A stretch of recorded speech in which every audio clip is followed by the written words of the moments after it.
I think my message to the players before the game was, all these things that we do matter.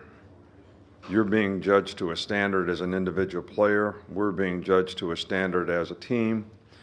And everybody's got to make a choice and decision about, are you going to play to that standard on a consistent basis? Not every now and then. And there's a lot that goes into that. It's preparation. It's how you practice. It's focusing on the things you need to do when you play against good competition so that you have a chance to be successful. So, and then, the message after the game was, well, did you do that or not? I mean, how would you be judged based on how you played, what you did? Obviously, a lot of good things out there today. Scored on defense, scored a couple times on special teams, had 262 yards in punt returns. We made plays on offense, started a little slow, but got better as it went. And, defensively, I think we did a pretty good job. Went for it on fourth down, gave them good field position. That's how they scored a touchdown. It's probably on me. But anyway, so all in all, I think we made some progress. There's some evidence out there that this is the standard that we want to play to. But I think everybody's got to, judge what do we need to do to continue to improve. SEC play starting next week. It's going to take a little better effort on everybody's part to play with consistency. Start with Aaron on the left. Given the variety of ways that Jahmyr Gibbs can affect the game, do you have a minimum targets, touches you'd like to see him get a week? Well, he's definitely a guy that's a really good playmaker, and especially when he gets the ball in space, although he's a very good runner as well. I think Bryce has a lot of confidence in him. I think that, we were running some vertical patterns today down the field. Some of those things were check downs that he got, and they were so far back trying to take away the vertical plays. He had space, made some really good runs, made people miss. I think on a couple of those there were some really good blocks, down the field as well. But, he is an explosive guy, and, we need as many weapons as possible on offense, and he's certainly been one of the most consistent weapons we've had to this point. You mentioned special teams. Just what do you think of the progress Kool-Aid's made as a returner, and what did you think of that whole group today? Well, obviously, if you get 262 yards, you block a punt, score a touchdown, that's pretty good stuff. But, to this point in the season, and I challenge the players this week on that, we had not made one explosive play or significant play in the game on special teams. We didn't do anything that really hurt us, but we weren't making special teams an advantage to us. So, I try to challenge the players that, we need to do a better job of executing, because it really comes down to that. Because every time you don't have a play or you get a punt block, somebody didn't block the right guy, or somebody didn't do the right thing on the punt return, didn't clamp the right guy, didn't double the right guy, didn't. So, today the execution was a lot better, and, we were able to take advantage of it.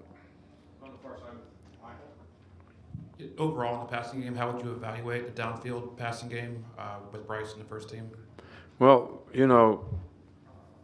don't think you can really say how did you evaluate. If the team plays split safeties, all right, which they did a lot of, they're going to be able to take the downfield passing game away. So, but then when you throw to the guys and take what the defense gives, somebody else runs the ball for 25 or 30 yards. So it's not really fair to say, what was the downfield passing game today? I think we missed one shot where Burton was open, and Bryce overthrew him a little bit. But I think he made a good decisions about not trying to force the ball down the field. When they're playing really soft and trying to take those things away, and you take what the defense gives, which you did, and we made some explosive plays because of it. The receiver had a block for Gibbs on his long touchdown run, and last week Burton, I think, had a block for Chase McClellan on his touchdown run. What kind of things do you guys emphasize to receivers to make sure that they contribute in the blocking game? Well, it's important because, those were sort of loose plays that you're talking about, but, a lot of these smokes and bubbles that we throw, which I refer to as advantage throws, receivers have to block. If they can't block the guys on the perimeter, because it's usually a one-on-one situation, you got to block a guy, there's another guy to tackle, you got to make somebody miss. Well, if you don't make a good block on the first guy, you never get to the second guy. So we really have to emphasize that, and we do a lot of what we call force drills, which are perimeter plays where perimeter players have to block, so that we develop that. And I think it's really important. But, 19 made a heck of a block on the one, today. You got an awful lot of athletes. When it comes to returning punts specifically, what do you and your staff look for? Obviously, Kool-Aid's done a good job this year, but outside of just the dynamic playmaking, what goes into selecting a guy to play that position? Well, JoJo is our punt returner, and he hadn't been out there yet. I mean, he was the punt returner going into the season, so he did it some last year. So I think, first of all, the most important thing about punt return is possession of the ball. So if you can make a first down and affect field position by having an average of at least 10 yards of return, I think that's kind of our goal. Now, we'd like to break them and make big plays, and you can do that. So, but the most important thing is we stop the other team. We have the ball back. All right, so the most important thing is having a guy back there that's going to field the ball and not how many muff punts did you see in the first 2 weeks of the season, all right, that impacted and affected the outcome of games. So, that's the most important thing is possession of the ball. Then if the guy's got the feel and the instinct to know when to fair catch and when he has a chance to return the ball, that's even better. All right, but the key to that is how do the people up front, not the returner, how do they clamp people, how do they stab and lag people, and how do they sit and fit them down the field? All right, and there were a lot of good blocks on a lot of these returns today. Sticking with special teams, did you see anything on film or in practice this week that led you to believe you guys could put up the date you had today in that return part of the game, let alone set a program record? We're trying to practice in perfection all the time. When a team kicks the way they kick, and you have three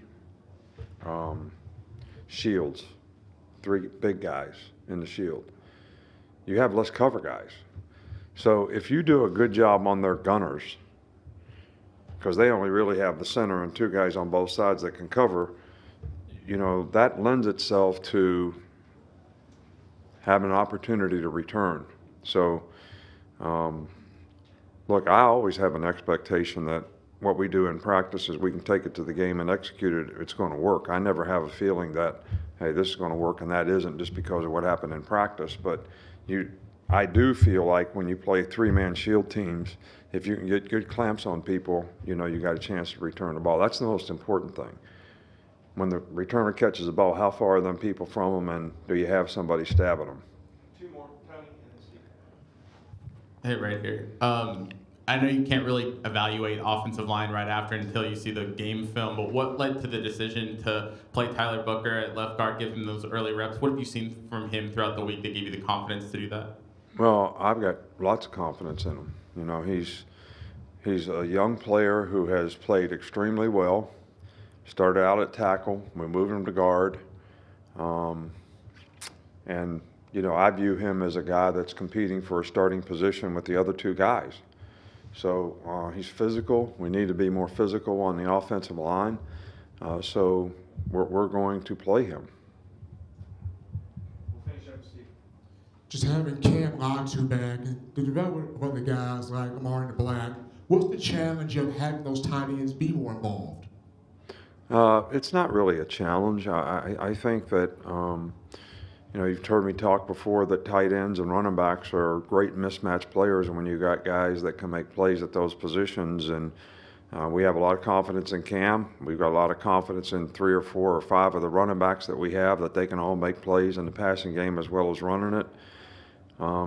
We just got to do a better job of being consistent in how we do things so that we do things the right way. When you play smart, you do things the right way. If the route's 6 yards, you run it at 6. You don't run it at 4.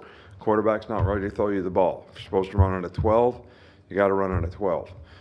We had some opportunities today We didn't always take advantage of it. We weren't as good on third down as we usually are, and that's something that we got to work on. All right, thank you.